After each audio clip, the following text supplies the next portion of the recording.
محمد سيد الكونين والثقلين والفارقين من عرب ومن عجم. حاجیوں کا ایک قافلہ حج کے لیے نکلا، اس میں ایک غریب آدمی کو خدمت کے لیے انہوں نے رکھ لیا، اس کا نام برا تھا. برا شخص حاجیوں کے خدمت کے لیے نکلا تھا. اب غریب آدمی سیٹھوں کی خدمت کر رہا تھا. حج ہوا، ظاہر سی بات ہے امیروں کا جیسے حج ہوا غریب کا بھی حج ہو گیا. گیا تھا خدمت کے لیے، جیسے آج بھی ٹور والوں کے ساتھ باورچی چلے جاتے ہیں، ان کا بھی حج ہو جاتا ہے. کھانا پکانے کے لیے گئے تھے لیکن حج بھی ہو گیا. اب حج ہونے کے بعد مدینے آئے تو سارے سیٹھوں نے مل کر اس کا مذاق اڑایا. کہا برا تو طفیلی حج کر لیا، پیسے تو کچھ لگایا نہیں، ہماری خدمت کے لیے آیا اور حج ہو گیا، پتہ نہیں تیرا قبول ہوا بھی کہ نہیں ہوا. غریب کو تانا مت دو میرے عزیزو. اس کے دل پر یہ چوٹ لگی، دل پر بہت گہرا اثر ہوا. غریب ہوں مالدار نہیں لیکن حج تو کیا ہے نا. لیکن ان امیروں نے یہ کہا کہ تیرا حج قبول ہوا کہ نہیں ہوا. وہ رونے لگا اور روتے روتے بارگاہ رسول میں حاضر ہو گیا.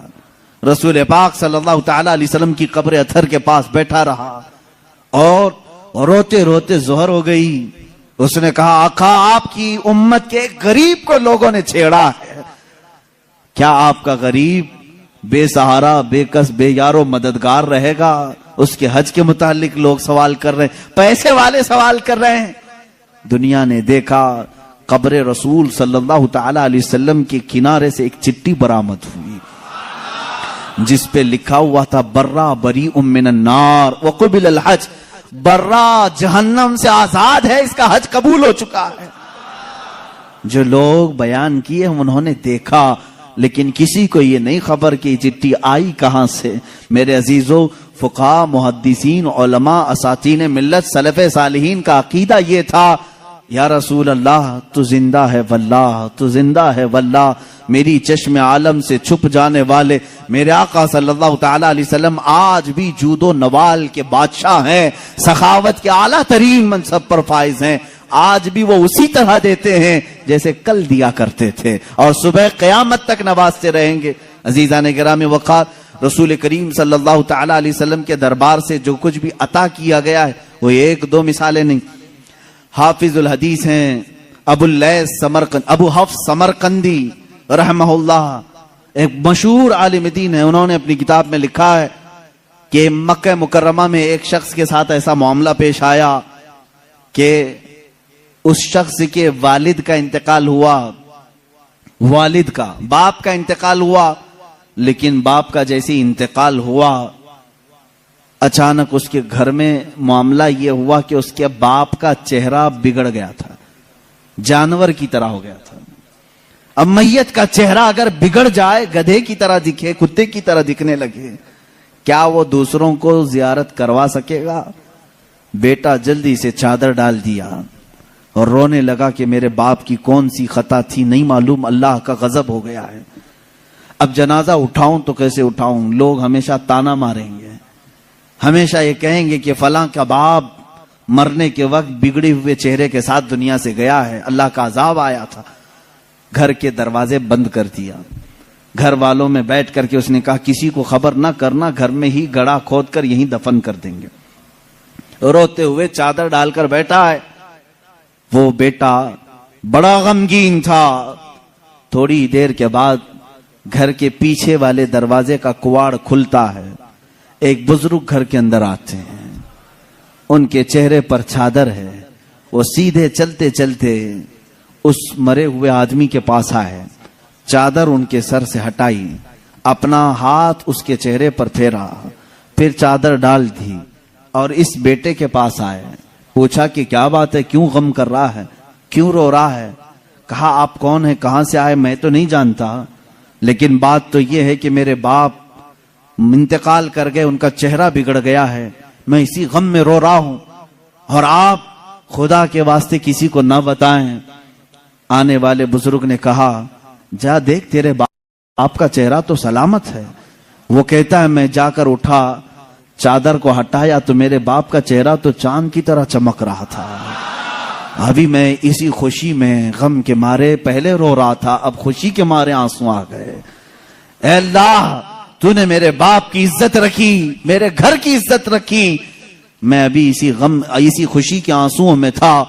آنے والے وہ بزرگ واپس جا چکے تھے، دروازے تک پہنچے تھے، میں دوڑتے ہوئے گیا، ان کا دامن پکڑا۔ آپ نے یہ مجھ پر احسان کیا، آپ فرشتے ہو یا اللہ کے ولی ہو، کون ہو جو میرے گھر پر اتنا بڑا احسان کیا؟